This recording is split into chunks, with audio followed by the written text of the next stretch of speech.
Hello बच्चों, आज हम चालू करने वाले हैं एक नया subject preventive and social medicine PSM। नाम तो आपने सुना ही होगा। तो इसको आप कम्युनिटी मेडिसिन के नाम से भी जानते होंगे और ये एक ऐसी ब्रांच है मेडिकल साइंस की जिसमें हम ट्रीटमेंट नहीं करते बल्कि हम डिजीज़ को ही प्रिवेंट करते हैं। So it is the branch of medical science instead of individual patient. मतलब हम किसी इंडिविजुअल पेशेंट पे नहीं फोकस कर रहे हैं बल्कि पूरी होल पॉपुलेशन की हेल्थ पे फोकस कर रहे हैं कि कैसे वो पूरी पॉपुलेशन को बचाया जाए। ठीक है। सो इसका मतलब क्या है, जो मेडिसिन होती है वो डिजीज़ होने के बाद ट्रीटमेंट करती है। जैसे कोई भी डिजीज़ हो गई उसके बाद हम मेडिसिन देते हैं, उसका ट्रीटमेंट करते हैं, लेकिन एक्चुअल में PSM का काम क्या है, डिजीज़ होने ही नहीं देना। फॉर एग्जाम्पल, मान लो किसी को कोलेरा हो गया है तो हम उसको दवाई वगैरह देंगे और उसको ठीक करने की कोशिश करेंगे, ठीक है। लेकिन जो PSM का काम है वो क्या करेगा, हम उसको पानी को ही साफ करने की कोशिश करेंगे, सैनिटेशन पे ध्यान देंगे, हाइजीन मेंटेन रखने की बात करेंगे और ये सारी चीज़ों से हम पानी को साफ करेंगे और कोलेरा होने ही नहीं देंगे। This is the work of community medicine और PSM। लुक, सो इसका मेन गोल क्या है, आपके डिजीज़ को प्रिवेंट करना, यानी डिजीज़ होने ही नहीं देना, हेल्थ का प्रमोशन करना कि भाई हेल्थ अच्छी होनी चाहिए, हमेशा अवेयरनेस बनाए रखना एंड कम्युनिटी लेवल पे हेल्थ प्लानिंग करना। So this is all the main goal of हमारा प्रिवेंटिव एंड सोशल मेडिसिन। इसके हम चैप्टर्स बहुत सारे पढ़ेंगे, लेकिन आज जो पहला चैप्टर हम पढ़ने जा रहे हैं वो है मैन एंड मेडिसिन, यानी हिस्ट्री ऑफ मेडिसिन। क्या थी, बहुत सारे लोग इसमें बोर हो जाते हैं कि अरे क्या हिस्ट्री पढ़ना, लेकिन कहीं ना कहीं इससे MCQs क्वेश्चन भी बन जाते हैं, आपसे 2-5 नंबर का क्वेश्चन भी पूछ लिया जाता है। तो आज का टॉपिक भी बहुत इंपॉर्टेंट है, जरूर से पूरा देखना, इसके बिल्कुल मत करना। तो चलो शुरू करते हैं। तो जो हमारा पहला चैप्टर है उसमें हम क्या क्या पढ़ने वाले हैं उसको एक बार शॉर्ट में देख लेते हैं। मैन एंड मेडिसिन जो चैप्टर है जिसमें पूरी हम हिस्ट्री के बारे में जानेंगे, उसमें सबसे पहले हम पढ़ेंगे हिस्ट्री ऑफ मेडिसिन। मेडिसिन के कौन कौन से सिस्टम है, क्या उसकी हिस्ट्री रही है, कौन कौन से टाइप से यूज़ की जाती है, ये सारी चीज़ों को हम पढ़ेंगे, उसको डिटेल में जानेंगे। डिफरेंट मेडिकल सिस्टम्स के बारे में जानेंगे, जैसे कि आयुर्वेदा होता है, सिद्धा, यूनानी, मीजोपोटेमियम, चाइनीज़ मेडिसिन, सब कुछ हम समझेंगे। डेवलपमेंट ऑफ पब्लिक हेल्थ का डेवलपमेंट के बारे में समझेंगे। कौन कौन से इंपॉर्टेंट साइंटिस्ट थे और क्या क्या उनकी डिस्कवरीज थी, इसके बारे में हम जानेंगे। एंड आइसोलेशन क्वारंटाइन के कॉन्सेप्ट्स को समझेंगे। ये तो आपने देखा ही होगा, अभी आपने कोविड के टाइम भी आइसोलेशन क्वारंटाइन, ये सारी चीज़ें आपके दिमाग में बैठी हुई होंगी, लेकिन उसके कॉन्सेप्ट को समझना है बस। सो ये हमने एक शॉर्ट में देख लिया है कि क्या हम इसमें पढ़ने वाले हैं।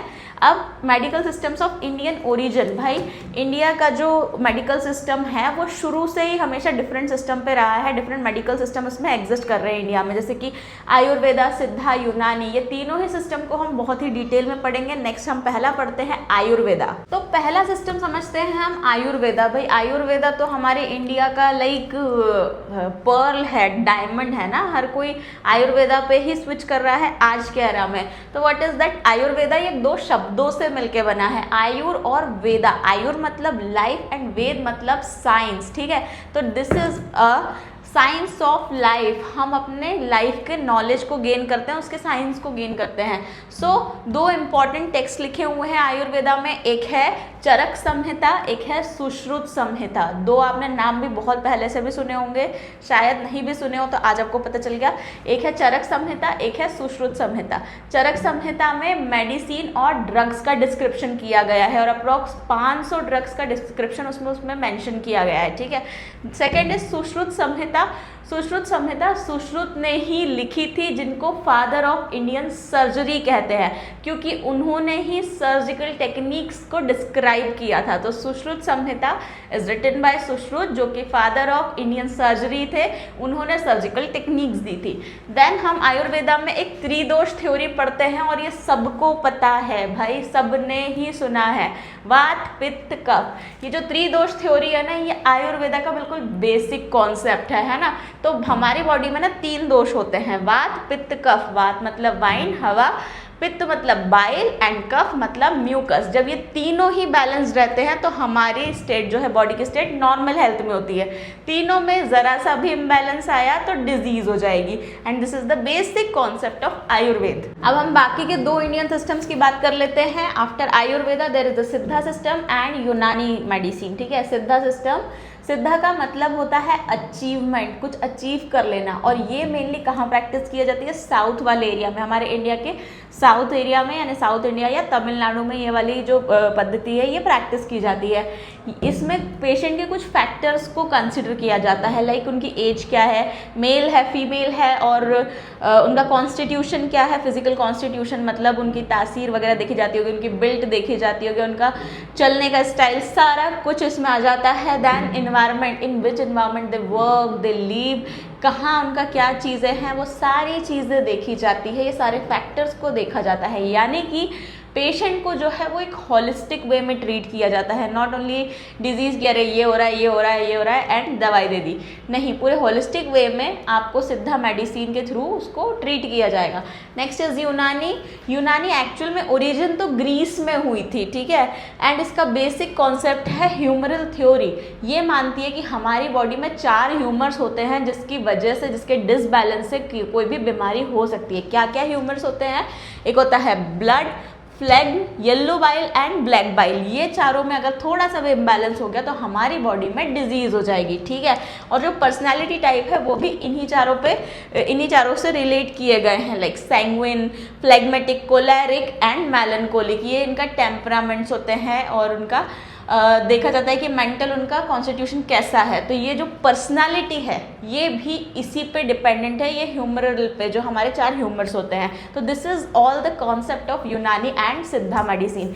Next we will learn about Mesopotamian medicine, Chinese and Egyptian. Now we are going to discuss more 3 systems of medicine, that is Mesopotamian medicine, Chinese medicine and Egyptian medicine. इसमें से भी कभी कभी आपको MCQs पूछ लिए जाते हैं। सो मेसोपोटामियन मेडिसिन, तो ये जो सिविलाइजेशन था मेसोपोटामिया, ये अराउंड 6000 BC डेवलप हुआ था, और इसे क्रेडल ऑफ सिविलाइजेशन भी बोलते हैं क्योंकि this is the first human civilisation which developed, first something new develop in this medicine और civilisation, that's why it is known as cradle of civilisation, नाम याद रखिएगा।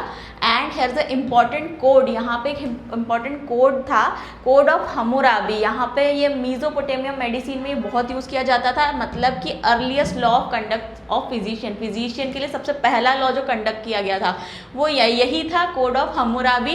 एंड मतलब इसमें दिया ये था कि क्या डॉक्टर्स को कैसे बिहेव करना चाहिए, इन सारी चीज़ों के रूल इसमें दिए हुए थे। तो this is what Mesopotamian medicine is around. And इसमें जो ये है कोड ऑफ हम्मुराबी, ये बहुत इंपॉर्टेंट है, कोड ऑफ हम्मुराबी से क्वेश्चन आ सकता है, तो ध्यान रखिएगा। सेकेंड इज चाइनीज मेडिसिन, और this is the oldest one, ये बहुत पुराने टाइम की है, एंड इसका डेवलपमेंट भी अराउंड 2700 BC में हुआ था। इसका बेसिक कॉन्सेप्ट है यीन एंड यांग। यीन मतलब फेमिनिन एनर्जी एंड यांग मतलब मैस्कुलाइन फोर्स, और इन दोनों का अगर बैलेंस हो तो नॉर्मल हेल्थ रहती है, जरा सा भी डिसबैलेंस हो तो डिजीज हो सकती है। And father of Chinese medicine का नाम आप याद कर लीजिएगा, इसमें शेनन, ये नाम आपको याद रखना है। तीसरा आपका आता है इजिप्शियन मेडिसिन। इजिप्ट में क्या होता था कि जो मेडिसिन है उसको रिलीजन से लिंक किया जाता था। जो डॉक्टर्स या जो फिजिशियंस है ना, उनको मंदिरों में ट्रेनिंग दी जाती थी और उनको बिल्कुल प्रीस्ट जो पादरी होते उनका दर्जा दिया जाता था। Egyptian medicine is all about towards the religion, okay? So these are the basic concept of these 3 system of medicine, Mesopotamian, Chinese and Egyptian medicine. फिर थोड़ा सा पब्लिक हेल्थ डेवलपमेंट के बारे में देख लेते हैं, उसकी जानकारी ले लेते हैं। तो जो रियल पब्लिक हेल्थ का डेवलपमेंट स्टार्ट हुआ था वो इंग्लैंड में चालू हुआ था 19th सेंचुरी में, और इसमें इस जो डेवलपमेंट था इसमें सबसे इम्पॉर्टेंट पर्सन जो थे वो थे एडविन कैडविक, जो कि पुअर लॉ बोर्ड के सेक्रेटरी थे, ठीक है। और उन्होंने ही एक्सप्लेन किया था कि अगर सैनिटेशन नहीं हो तो उससे डिजीज़ कैसे हो सकती है। मतलब इन दोनों के रिलेशन को जो समझाने वाले इंसान थे वो थे एडविन कैडविक। जो अब हम इतनी अवेयरनेस की बात रखते हैं ना कि साफ़ सफाई रखो, इससे पानी गंदा हुआ तो ऐसा हो सकता है, ये हो सकता है, ये सारी चीज़ें जो एक्सप्लेन की थी वो थे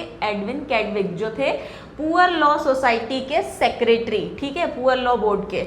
देन पब्लिक हेल्थ एक्ट जो पास हुआ था वो 1848 में हुआ था। न्यू नंबर याद रखिएगा, 1848 में पब्लिक हेल्थ एक्ट पास हुआ था। और इस डेवलपमेंट को हम और क्या कहते हैं, मॉडर्न पब्लिक हेल्थ, इसको ध्यान रखिएगा। Modern public health, birth of modern public health इस ईयर में पास हुआ था, तो ये इस नाम से भी जाना जाता है। तो this was all about public health development. अब हम थोड़ी सी साइंटिफिक मेडिसिन के बारे में बात करते हैं कि कैसे चीज़ों को जाना गया कि कैसे डिजीजेस फैलती है, कौन था वो, क्या क्या इसको नाम दिया गया। ठीक है, तो एक बंदा ना भाई इसमें बहुत ही ज़रूरी बंदा था जिसका नाम था जॉन स्नो। नाम याद रख लेना क्योंकि इस पर MCQ आएगा अगर कोई PSC वगैरह की तैयारी भी कर रहा है तो। So John Snow was known as the father of epidemiology. उन्होंने कोलेरा आउटब्रेक की स्टडी की थी।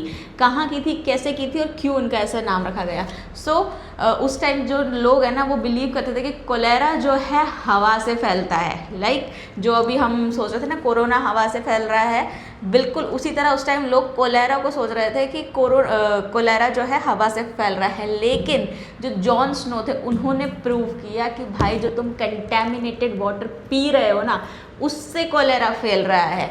हुआ क्या था कि लंदन में उन्होंने एक ब्रॉड स्ट्रीट पंप को आइडेंटिफाई किया जहाँ से ये इन्फेक्शन स्प्रेड हो रहा था। मतलब वो एक ऐसा पंप था जहाँ पे पानी इन्फेक्टेड था और वहाँ से उनको पता चला कि भाई यहीं से इन्फेक्शन हो रहा है। And then he remove the pump handle, उन्होंने रिमूव कर दिया और वो जो आउटब्रेक है वो कंट्रोल हो गया। सो इसीलिए उनको फादर ऑफ एपिडेमियोलॉजी कहा जाता था। नाम याद रखिएगा, John Snow known as the father of epidemiology. देखो जॉन स्नो जो थे वो फादर ऑफ एपिडेमियोलॉजी थे। उन्होंने आइडेंटिफाई किया था कि कोलेरा जो है ड्रिंकिंग वाटर से, कंटेमिनेटेड ड्रिंकिंग वाटर से फैल रहा है। लेकिन इसमें 2 और आदमी थे जो इंपॉर्टेंट थे और तीनों के नाम याद रख लेना, वो फादर ऑफ एपिडेमियोलॉजी थे। लेकिन इसमें जो 2 और इंपॉर्टेंट पर्सन थे, William bird and Robert Koch. Robert Koch का नाम शायद ध्यान में आ रहा हो 11th-12th की बुक से।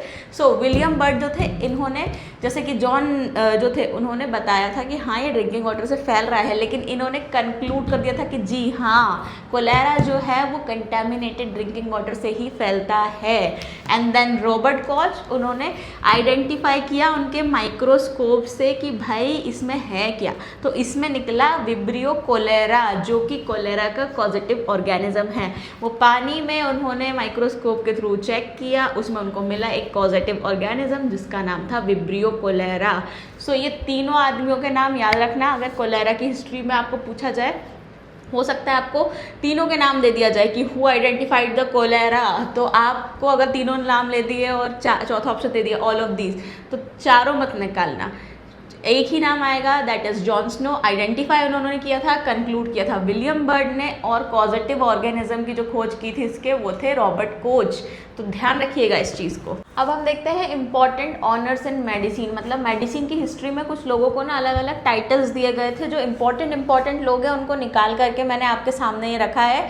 स्क्रीनशॉट ले लो, कहीं पे लिख लो, क्योंकि ये याद करने वाली चीज़ें हैं। एक तो आपके MCQs के लिए भी, दूसरा वाइवा के लिए। जो लोग कुछ भी आंसर नहीं देते, वैसे ऐसा जैसे वाले क्वेश्चन पूछते नहीं है, लेकिन जो लोग कुछ भी आंसर नहीं देते उन लोगों को ये भी पूछ लिया जाता है, तो थोड़ा सा इस पर ध्यान देना। तो फादर ऑफ मेडिसिन हम सभी जानते हैं, हिपोक्रेट्स थे, ठीक है। Father of Indian medicine was Charak, okay, जो हमने चरक संहिता पढ़ा था, फादर ऑफ इंडियन मेडिसिन, जिसमें 500 ड्रग्स थे, अभी हमने थोड़ी देर पहले देखा था आयुर्वेदा में। Then father of surgery Ambroise Pare. अब आप कहोगे आपने तो सुश्रुत बताया था, भाई वो इंडियन सर्जरी के थे, ठीक है। So Ambroise Pare is the father of surgery. Father of modern surgery is Joseph Lister, okay. Then father of epidemiology just हमने अभी पढ़ा John Snow, okay.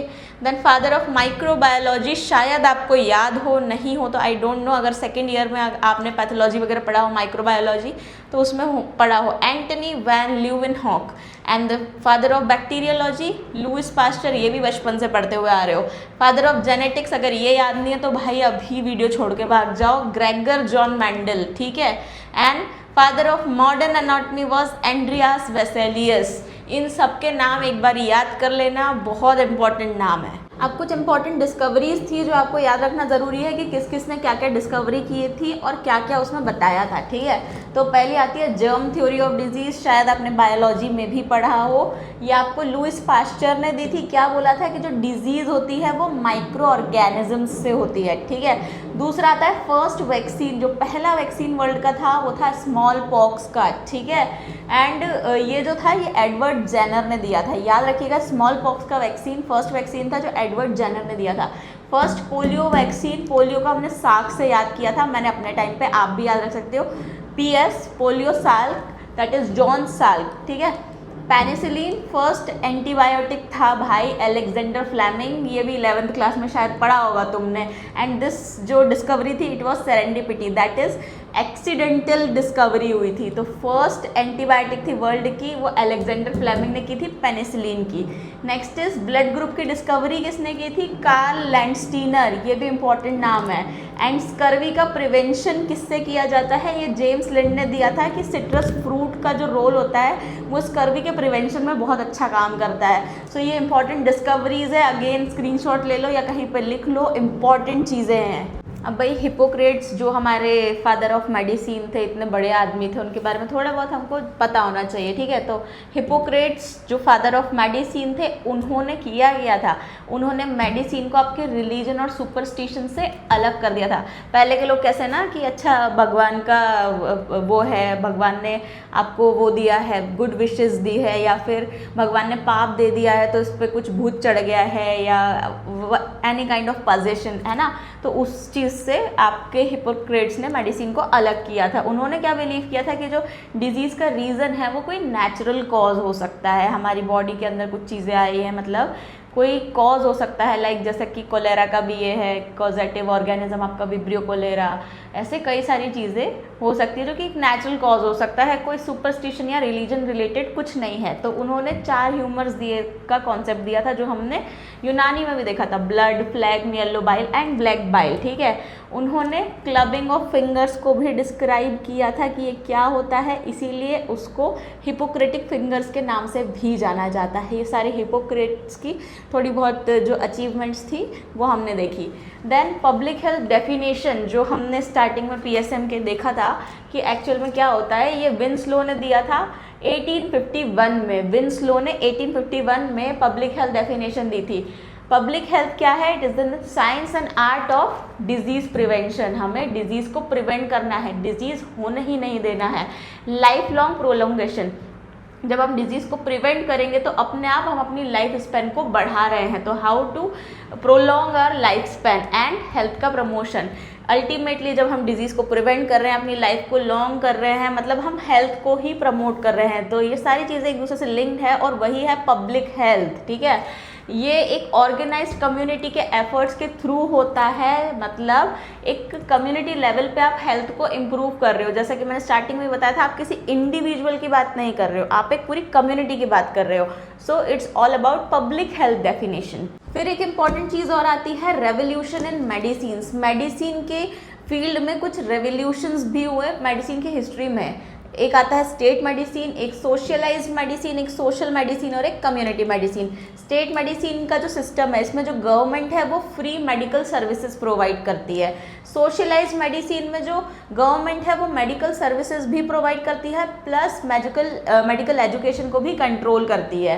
Then socialised medicine, इस फील्ड में ना जो हेल्थ है उसको सोशल फैक्टर्स से लिंक किया गया है, जैसे कि लोगों की इकोनॉमिक कंडीशंस कैसी है, उनका एनवायरनमेंट कैसा है, कल्चर कैसा है, लाइफस्टाइल कैसी है। तो जब हम किसी कम्युनिटी की बात करते हैं कि इस कम्युनिटी में मतलब इस एरिया की पूरी बात कर रहे हैं, तो अच्छा इनका लाइफस्टाइल ही ऐसा है, यहाँ का एनवायरनमेंट, अगर कोई मान लो किसी इंडस्ट्री के पास पूरा एरिया है तो वहाँ किस तरीके की डिजीज़ हो सकती है, उस पर कैसा काम करना है। तो it's all about social medicine, उसको सोशल फैक्टर्स से लिंक किया जा रहा है हेल्थ को। एंड देन कम्युनिटी मेडिसिन, ये जो है ना आपके PSM preventive and social medicine का मॉडर्न फॉर्म है, कम्युनिटी मेडिसिन। इसके गोल्स क्या है? कम्युनिटी की हेल्थ प्रॉब्लम्स को आइडेंटिफाई करना, जैसे कि मैंने बताया जो ये सोशल फैक्टर्स को लेकर के भी एक एरिया है, एक कम्युनिटी है, वहाँ पे क्या क्या प्रॉब्लम्स हो सकती है। यूजुअली आप देखेंगे अगर रूरल में आप देखते हैं तो लड़कियाँ कैसे, छोटी छोटी लड़कियाँ माल न्यूट्रिशन वाले आप देखते हैं, एनीमिया वाले देखते हैं। So it is just community based कि आपको कम्युनिटी लेवल पे हेल्थ प्रॉब्लम्स को आइडेंटिफाई करना। सेकेंड, उसकी प्लानिंग करना कि अच्छा हम इस तरीके से इसको इम्प्लीमेंट करेंगे, ये इसका हमारा प्लान रहेगा, हम एक ऐसा प्रोग्राम करेंगे। एंड इम्प्लीमेंटिंग हेल्थ प्रोग्राम्स, ठीक है। सो वो किस तरीके से एक अवेयरनेस प्रोग्राम रखते हैं, हम कैंप्स रखते हैं, ये सारी चीज़ों का जो काम होता है वो होता है कम्युनिटी मेडिसिन का। So it's all about revolution in medicine, ये भी आपको पता होना चाहिए। एक वर्ड है आयुष। आयुष जो तुमने सुना होगा अभी मिनिस्ट्री ऑफ आयुष के बारे में, उसमें क्या क्या चीज़ें आ रही है, कितना डेवलपमेंट हो रहा है। तो हमारे भारत में ट्रेडिशनल मेडिसिन को प्रमोट करने के लिए एक मिनिस्ट्री बनाई गई। कौन सी ministry? Ministry of AYUSH. AYUSH का मतलब क्या होता है, उसका फुल फॉर्म क्या होता है? आयुर्वेदा, योगा एंड नेचुरोपैथी, यूनानी, सिद्धा, होम्योपैथी और एक सोवा रिगपा, ये सारी पद्धतियाँ जो है आयुष मिनिस्ट्री के अंतर्गत ही होती है। और इस मिनिस्ट्री का फॉर्मेशन कब हुआ? 9 नवंबर 2014। तो ये थोड़ी सी जानकारी आपकी आयुष के लिए, कभी रिसेंट कोई क्वेश्चन आ जाए तो। अब एक कॉन्सेप्ट आता है आपका आइसोलेशन और क्वारंटाइन का। बहुत कंफ्यूजन होता है लोगों को दोनों के बीच में, आइसोलेशन और क्वारंटाइन क्या होता है, दोनों एक ही तो होता है? नहीं, दोनों एक नहीं होता है। समझते हैं। आइसोलेशन का मतलब होता है किसी पर्सन को, डिजीज पर्सन को आइसोलेट कर देना। उस पर्सन को आइसोलेट करना है जो ऑलरेडी डिजीज्ड है, ठीक है, ताकि उसकी जो डिजीज़ है वो स्प्रेड ना हो। फॉर एग्जाम्पल, हम ट्यूबरक्लोसिस के पेशेंट को आइसोलेट कर देते, तो यहाँ हमने डिजीज पर्सन को अलग कर दिया है। What quarantine means is restriction of movements of healthy person who was expose to infection. मतलब कि वो पर्सन अभी हेल्थी है, उसको कुछ हुआ नहीं, वो डिजीज़ नहीं है, लेकिन उसके मूवमेंट को हम रेस्ट्रिक्ट कर देंगे क्योंकि वो इन्फेक्शन से एक्सपोज हो चुका है। मान लो कि अगर मैं हेल्थी पर्सन हूँ और मैं किसी इन्फेक्टेड पर्सन से मिली हूँ, उसके कांटेक्ट में आई हूँ, तो अब मुझे क्वारंटाइन किया जाएगा, ठीक है। So I am exposed in the risk of infection, इसीलिए मुझे क्वारंटाइन किया जाएगा, ठीक है। इसलिए उसको कुछ टाइम के लिए क्वारंटाइन किया जाता है। क्वारंटाइन का ओरिजिनली मीनिंग पता है क्या था? क्वारंटाइन मतलब 40 डेज आपको उसको अलग रखना है। एग्जाम्पल एक ले लेते हैं, 40 डेज उसका ओरिजिनली वो था। कुछ एग्जाम्पल से समझते हैं क्वारंटाइन क्या होता है। येलो फीवर का क्वारंटाइन पीरियड अप्रोक्स 6 दिन होता है, ठीक है। अब आजकल क्या हो रहा है, इंस्टेड ऑफ क्वारंटाइन हम क्या यूज़ कर रहे हैं, ज़्यादातर यूज़ किया जाता है एक्टिव सर्विलेंस। जैसे डिजीज़ की बढ़ोतरी हो रही है, जितना सीवियर लेवल पे चीज़ें पहुंच रही है, तो instead of quarantine we use to do active surveillance. So this was the concept of isolation and quarantine. यहाँ पर हमारा मैन एंड मेडिसिन को लेकर के पूरा कॉन्सेप्ट्स ख़त्म होते हैं। अब ना मैं आपको कुछ डिजीज़ेस के दूसरे नाम बताऊंगी, क्योंकि क्या होता है ना, कभी कभार आपको दूसरे नाम से डिजीज़ पूछ ली जाती है, आपको समझ ही नहीं आता भाई कौन सी डिजीज़ पूछ ली है, तो आपको मेन डिजीज़ के साथ साथ में उसके दूसरे जो नाम से उसको जाना भी जाता है वो भी आपको याद होना चाहिए। तो वो मैं अभी आपको लिस्ट प्रोवाइड करती हूँ, ज़रूर से सुनिएगा, आखिरी तक देखिएगा, स्क्रीनशॉट ले लीजिएगा, रिटन नोट्स में लिख लीजिएगा, बहुत इंपॉर्टेंट है। So this is the list जिसके आप मेन जो नाम होते हैं आपके डिजीजेस के, उसके अलग भी दूसरे नाम होते हैं, जिससे कभी आपको क्वेश्चन आ जाए तो आप कंफ्यूज नहीं होए कि अच्छा हाँ इसका नाम ये भी तो है, इसलिए आपको ये याद करना पड़ेगा। लाइक ट्यूबरक्लोसिस का है barometer of social welfare, HIV AIDS slim disease, ये तो शायद तुम्हें पता भी होगा, kala azar black sickness, plague black death, dengue break bone fever, ये भी बहुत फेमस है, pertussis 100 day cough, leprosy Hansen disease, rubella German measles, mumps rubeola. अब तुम कहोगे ये तो रुब्यूला रुबेला जैसा ही लग रहा है, भाई स्पेलिंग देख लेना याद से। तो ये सारी चीज़ें ना थोड़ा सा ध्यान से पढ़ना, याद रखना अच्छे से, मतलब इस पे बहुत सारे क्वेश्चंस बनते हैं और स्कोरिंग सब्जेक्ट है। तो आज जो हमने पढ़ा है मैन एंड मेडिसिन, थोड़ा सा बोरिंग चैप्टर है, यूजुअली लोग उसको स्किप कर देते हैं, तो हमने थोड़ा सा इजी वे में उसको पढ़ने की कोशिश की है। आई होप आप लोगों को समझ आया होगा। नेक्स्ट चैप्टर कौन सा पढ़ना चाहते हैं मुझे कमेंट सेक्शन में ज़रूर लिखिएगा।